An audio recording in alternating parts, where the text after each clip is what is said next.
So, if the fake tree of life is impossible, what are dinosaurs? This is everyone's big question. What are dinosaurs? That was my question. Well, there's a simple answer. The Bible tells us there were giants in the earth in those days. You guys know that. The book of Enoch expounds a little bit more and says that these giants, where did they come from? Well, it says, what are the things that they did? It says, all the others together with them took unto themselves wives, talking about the fallen. Each chose for himself one, and they began to go in unto the women, or the daughters of men, and defile themselves with them. And they taught them charms, enchantments, and the cutting of roots, and made them acquainted with plants. That sounds very simplistic. Made them acquainted with plants, like, here's a pine tree, now go and have a giant baby. I don't think that's how it happened. I think there was more to the being acquainted with plants. And so after that, of course, they became pregnant and they bare great giants. And when men could no longer sustain them, this is where it gets dark, the giants turned against them and devoured mankind. And they began to sin against birds, beasts, reptiles, fish, and to devour one another's flesh. They're turning against each other, a clash of the titans, so to speak. And they drank blood. Sounds like the Illuminati's favorite things to do now, drinking blood. The earth laid accusation against the lawless ones. The book of Jubilees called them the sons of perdition. And I'm like, I heard that in the New Testament. Now, Enoch chapter 10 says, their punishment was to be sent against each other, that they may destroy each other in a battle. For length of days shall they not have. So there was, what Rob Skiba brought to my mind was this clash of the titans. When you go into any English classroom and you look around, all they're doing is Greek mythology, all these giant titan stuff all over the wall everywhere. But Enoch chapter 15 says, therefore I have not appointed you wives, talking to the fallen, for as for these spiritual ones of the heaven, in heaven is their dwellings, and now the giants who are produced from the spirits and flesh shall be called evil spirits upon the earth, and on the earth shall be their dwelling. And we're only dealing with a fraction. The book of Jubilees says that 90% of them were bound. We're only dealing with 10%. Imagine if the 90% weren't bound, how much demonic activity we would have. Now, all the secret things that the watchers have disclosed and have taught their sons. All these secret things that everybody's still striving to learn with New Age knowledge and wisdom. It's all old age stuff. Smiting of infants in the womb, that's one of them. That's abortion, part of the eugenics program. It's demonic. Now, if Enoch's account were true, we're going to go with it with that theory. Is it true? If it were true, there would be evidence of cut marks on these giant bones. And so I went to look to see if there was evidence of that, and guess what? Cut marks everywhere on these bones. And I'm like, what? Why have I never heard that there's cut marks on these bones? Because if there's a clash of the titans, there's going to be some cut marks. They taught mankind how to make weapons. You think they were fist fighting? And so one of these creatures, they say, that's this big femur bone here, they say this creature would have been about 24,000 pounds. 24,000, not 100. Think about that. If I tried to kill a grown grizzly bear, 450-pound animal with a gun, that's going to be hard. People have done that and failed, right? Who killed a 24,000-pound creature and butchered it? They said, oh, well, it was cavemen. Cavemen did it 125,000 years ago. Men with sticks and rocks. Hadn't even invented blacksmithing yet, and they're killing a 24,000-pound creature. Jeez, and butchering it and eating it. They say this thing would have fed 100 men for 3 months. And so the marks on these bones, according to the article I found, says the organism was bigger than the woolly mammoth. They had been thoroughly butchered. As if they fought pretty hard. I don't know about you, but I'm cutting meat off stuff. I'm not just like smacking this thing with a knife. You just cut it off. There's usually no evidence left of that.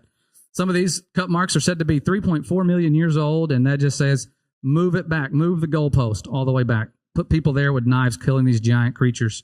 Here's a femur of what they call the titanosaur. Titanosaur, nicknamed the giant. Huge. Very huge. Here's another one. When they find these bones, they don't find the whole bodies. Almost like they killed each other and, decapitated each other, did all those things. But not only that, you go looking for why there's no complete skeletons. It says, paleontologists have never found a complete dinosaur skeleton. Often part of the skeleton is missing, either because the bones were washed away during deposition. What does deposition mean? It means the laying down of sediments carried by wind, flowing water, the sea, or ice. What could do that? What could move a bone the size of your couch? A little stream falling, a little flood? No. You would need a worldwide flood. 7 fountains of the deep and 7 floodgates of the firmament. According to Jubilees, there's 7 of them, one for every part of the creation. The book 2 Esdras right here, the one that Christopher Columbus used to get funding. He said, our little bogus globes over here show 5 land masses. He says, 2 Esdras tells us that 6 parts of the world were dried up. There should be 6 land masses. We only see 5 on our globes. So these wise globe people that had everything figured out, they were, no, you can't go on this journey, Mr. Columbus, because if you get there, there's so much curvature you won't be able to get back. They don't talk about that in history. They were afraid of curvature. The flat earthers read the book 2 Esdras, and they knew the firmament was founded on the waters. The world doesn't move. They weren't afraid of the edge. That was a lie. If you guys was anybody ever taught that? They were afraid they'd fall off the edge? That's a lie. Even modern historychannel.com or history.com admits, yeah, that was a lie. They don't tell you why it was a lie. Now, dinosaur bones in museums. This is where people get hooked because every science museum, you think science, you go, I'm going to a science museum, there's going to be dinosaurs and space stuff. Dinosaurs, they're not real. And it tells you that. It says the dinosaur bones in museums are not real bones. Rather, fossilized remains of dinosaurs that have been replaced by minerals over millions of years. Museums often use a combination of real and fake bones or fake plaster. They're making up stuff. It's fake. Now, I don't want to give glory to these demons, but one of them, if they were as large as they say, whether it was a giant dragon, a giant reptile that was corrupted, they were growing for food because they were genetically modifying things, whatever they are, they would have been large. Their heart would have been 500 pounds. And what I think is fascinating, I tried to do the math here. The 500-pound heart would have been 8,000 ounces. The average human heart's around 12 ounces. And I said, how much bigger is that than our heart? It was 666.666 times larger. I was not trying to get that number. It just popped up. Not only that, I thought about this. Your heart is electric. That's why when people die, they use electricity, when their heart stops, fix it. Electricity. You are electric. You've never been plugged up to a charger. When you go to sleep, you're like, I got to charge myself. My heart's electric. You don't do that. You're intelligently designed. Your heart generates this electric field with the sinoatrial node. A giant heart, though, my goodness, we're doing about 3 millivolts of electricity per beat. They're about almost 2 entire volts of electricity. That would have been a lot of energy. They would have needed a lot of food, right? They were running out of food. They were eating a lot of people. They were eating each other. Now, a lot of people see stuff like this and they go, well, they had these big trees. That's what they ate. And I heard somebody say, no. A tree could not grow that large before the flood. And I was like, well, geez, he got me on there because that's not a lot of time. You do the math, you watch trees grow. Couldn't have got that big, right? Well, I would have thought that. But I went to this place and I saw on this structure what looked like bricks while I'm watching people climb it. It's got layers. They say it's magma pushed up from underground. Magma doesn't have layers like this. And I looked up close and I was like, that looks like some weird sloppy brickwork right there. Like somebody was just stacking up bricks. Do you guys see that? On that big column, looks like bricks. What else looks like that? Plant cells. Yeah, I thought that was fascinating. Not only that, the top of it has hexagons. There's a wood cells under a microscope right there. Looks just like it. Things petrify quickly. People don't realize petrification happens fast. The entire city of Venice is built on petrified logs that they intentionally drove into the mud knowing they would petrify before they built the city on it. They say, oh, it was a happy accident. You don't build an entire city on top of logs that you think might turn into slop. They knew these things. You go to the Museum of Natural History, there's a log on display. As soon as you walk up, 200,000 years ago, this thing formed. Or 200 million, like forever ago, these things formed. It's a lie. Petrification happens fast. In the 1980s, they found a petrified foot still in the boot in Texas. Actually, I think it was in Texas. Petrified foot in a boot. The boot looked like it was from the 70s, so it doesn't take long for things to petrify when there's water moving.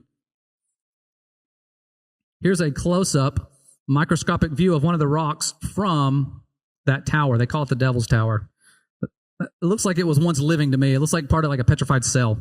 If cells were that big, imagine how fast something can grow. When one cell becomes 2, little bitty tiny cells, you can't grow a tree that big that fast. But my theory is it could have been larger cells. They were corrupting all flesh, making their wives acquainted with plants. Remember that. Now, if Enoch's account were true, the unclean spirits would want our children to glorify their bones. They were once looked at as deities, demigods.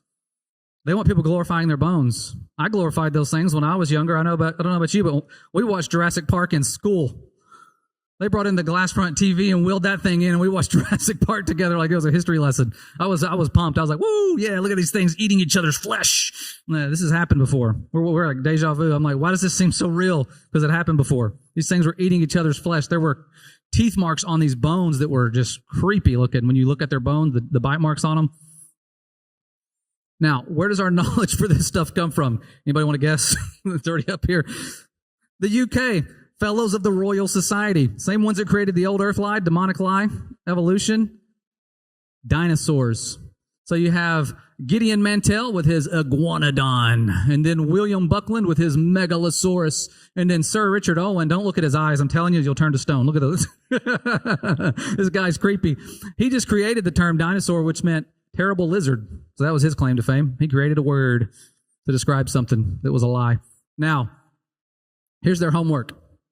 When you're creating the worldwide lie that's going to deceive millions of people, you go all out. This is their homework. There's the iguanodon, and there's the megalosaurus. This is the foundation of the lie that is just worldwide now. Cartoons based on little bitty bones that they had pieced together and said, this is a dinosaur. Flash forward to the 1600s. You have a man named Robert Plot. He said, I found a giant human femur bone. But fortunately, thanks to the wise men, for 150 years, this was looked at as a human giant femur bone. And then somebody said, no, it's a dinosaur. Oh, my bad. To me, it looks like a femur bone, a giant femur bone, just like he said. And so Robert Plot, he was also a fellow of the Royal Society. They say this is the first documented writing of a dinosaur bone. This is just one of the writings that was preserved about a human Nephilim bone that still exists, that now they say is a dinosaur. Fortunately, though, if Enoch were true, if the Bible was true, if Genesis were true, even if you don't like Enoch, if Genesis were true, you're going to find things with these bones. And in 2005, a woman named Mary Schweitzer found, after she dissolved one of these bones, not rock, not petrification, bone remaining for millions of years. She found one of those bones. She was in North Carolina. She dissolved it. And what you see in that picture, Tyrannosaurus rex bones, this Nephilim bone she dug up, yielded a red blood cell and a capillary. And she got all sorts of heat for that. Then, around, I think, 2012 maybe? Yeah, 2012. I got it up there. Mark Armitage, at a university, he's got his PhD, his EDS. He's working in the microscopy department. He's looking at things under microscopes, taking these specimens, viewing them, did what Mary Schweitzer did. He also found soft tissue. He found soft tissue in the upper left there. There's a video he has of it on his channel that's highly censored, where he's stretching it out. Stretchy soft tissue, nerve cells, capillaries, things that shouldn't be there.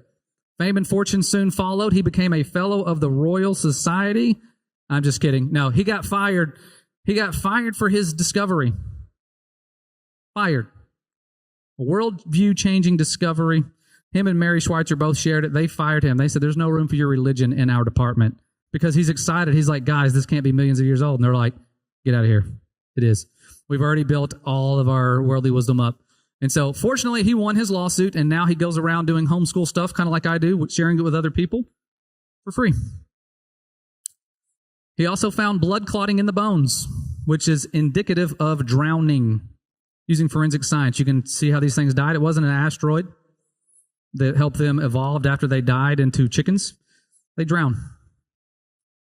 And like my brother Lucas was saying earlier, just like the days of Noah were, so shall also the coming of the Son of Man be. Noah was a conspiracy theorist until the floodgates of that firmament opened up, and I believe we're going to be conspiracy theorists until that firmament opens up yet again. It's not going to be a flood this time. Those waters are going to part just like they had in Egypt. Now, in March of 2019, he was talking about chimeras. I did not realize it. I was a science teacher, life science, right? Biology. I did not realize that in 2019, when the whole world is like in fear, Japan modified its rules. They already allowed it. They modified their rules. They already allowed chimeras to be made, but they allowed it to now be grown and implanted into the animal uterus. Chimeras. Just like the days of Noah. There's a man named Juan Carlos Esposito, if I'm saying that right. This guy is a scientist who got the Pope's approval. He said, hey, Pope Francis, is it okay if I corrupt all flesh again? Pope Francis says, you have my blessing, according to this guy. This is before he passed away. Now, this is dark stuff. But this guy, look what he made right here. This is a photo of their human pig chimera at 28 days development. This is heartbreaking, but at the same time, we have to realize this is what we're up against. Look at the feet of this thing. It's got hooves on its lower legs. The hands almost look like human hands if you've ever watched those seen pictures of embryos in developmental stages. They say they're doing this to study human development. This is not a human. How can you use that for your justification? We're going to study human development, guys, with a hybrid, not a human. Hooved feet, regular hands. They let this creation grow. I don't know how long. This is at 28 days. I don't know how they're allowed to let it grow now. Might be seeing one of these people show up in real life. You never know. This is a human chimpanzee or a human monkey embryo right here. They say a photo of it. The human cells are in pink. Allowed to grow for 20 days. They're pushing the limits. Now, showed you a lot of dark stuff, a lot of Nephilim stuff, but the quote that we go by for CreationStandard at the very beginning of the year is one that Rob Skiba said that just stuck. Because he said, I got into this because he held up a Bible. He said, because I was taught that this is my compass in a sea of lies. And it is. That's what we're using, and we're finding out just that. Our Bible is greater than any science book, any history book, something we can prove. And in that science book, that history book that tells us who we are and where we come from, what we live on, there's a chance to be grafted in to the family. People outside the family, people that feel like strangers from Israel, can be grafted in. That's why our Messiah came here, to get the sheep outside of his sheep pen. And grafting in the book of Romans, they use an olive tree for their example. An olive tree. Boast. He says, if thou boast, thou bearest not the root bears you. Grafting. Anybody in here ever done grafting? Oh, good. Look at you guys. You guys know what I'm talking about. There's a lot to this. I didn't know much about it, but grafting, obviously, it's not a natural process. You're adding branches to an existing tree from a different tree. They have to be of the same kind or very similar. The chromosome count matters when you're doing this. If there's a different chromosome number, it's going to cause problems down the road. It might take right away, but it'll cause problems down the road. And it's interesting to me that our Messiah, this not being a natural process, he was mistaken for a gardener after the resurrection. But grafting in, like I said, must be of the same chromosomes. The tree's got to have 34 chromosomes, matching apple trees, pear trees, all these things. Got to be similar. Don't want to have differences. Well, look at humans. When we come together to reproduce, we've got 46 chromosomes. Our reproductive cells have half that number, 23. Chromosomes were discovered in 1879. Okay? 2 halves make a whole. Our Father knew to make our reproductive cells half. That way, 2 halves can make a whole. It's genius, right? 46 chromosomes. What other creation has 46 chromosomes? The olive tree has 46 chromosomes. Our Father knew about chromosomes before we did because he made them, and he proves it in his word. There's another creature that has 46 chromosomes. I had to cut it out. It was a beast of a creature. It has horns. You have an option. You can be grafted into the olive tree, or you can become part of that beast system. So 46 chromosomes. Not only that, I find this fascinating. Both black and green olives grow on the same tree. There's no black olive tree and green olive tree. They grow on the same tree. And there are 73,300 trees our Father could have chose from for his analogy of grafting in. He chose the olive tree. There's another book right here. This is what I think is fascinating. Talking about the end of times, the gathering together. You hear about the 4 winds, right? Found out last year with CreationStandard as we're going through our earth science classes. Those 4 winds are not fiction. I already knew that, but those 4 winds are real. They're mentioned in Revelation as well. The 4 winds that exist above us, we have 4 jet streams from those portals in the firmament, like Enoch saw, blowing wind. Those 4 jet streams were discovered in 1920. Our Messiah knew about it. The prophets knew about it. Because the Holy Spirit is real. Our Father's words are true. You can put them to the test, and that's what we've been doing with CreationStandard. I've had my brother join me this year doing, I'm not rich enough to be his boss yet, so he's got his own thing. He's adding to the mix biblical history and math classes. And so we have earth and life science classes with CreationStandard. We have children around the world who are hungry for this type of information, willing to go out there and learn this stuff and bring it to the world, knowing that we can send them to college, we can send them anywhere, and they're not going to get indoctrinated. What a blessing is that? Because you don't know how long you have your children or where they're going to go. but you want them to have a strong foundation. And I look at everybody as children now. You know, when I see older people, I don't look at older people as older people anymore. I look at them as precious children. And so I want to make sure I'm not cutting into the time here, 3:04. Oh, good, cutting it close. That you guys know how to navigate this world of lies. It's only going to get worse with things coming. The deceptions are going to be greater. There's false teachers everywhere, like a brother said on the stage last night. Don't put your faith in man or a translation. Put your faith in the Holy Spirit translation.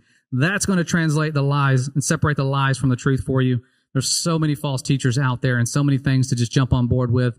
But if you're interested in biblical earth and life science classes, you'll be joining people from around the world. We have a table back there where we have some cards where you can find our website.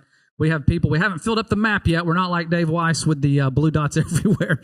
We've got, but he has helped us out. He put this stuff on his app and help people find it. We have people in all sorts of different countries registered, and so it's been a blessing. This is my second year doing CreationStandard. Last year was the first year where we built everything. We have 4 classes that I offer. My brother offers biblical history and math, and I'm the earth and life science. All age groups pretty much, except for the really, really young. Once they get below elementary kind of age, it's kind of tough. If you want to support us, you can go to the website. There's a QR code. If you guys are interested in supporting the mission to bring the truth of creation to people everywhere. It has been a great blessing. And thank you guys so much for listening. You guys are the best. The Father loves you, and we love you. Stay humble.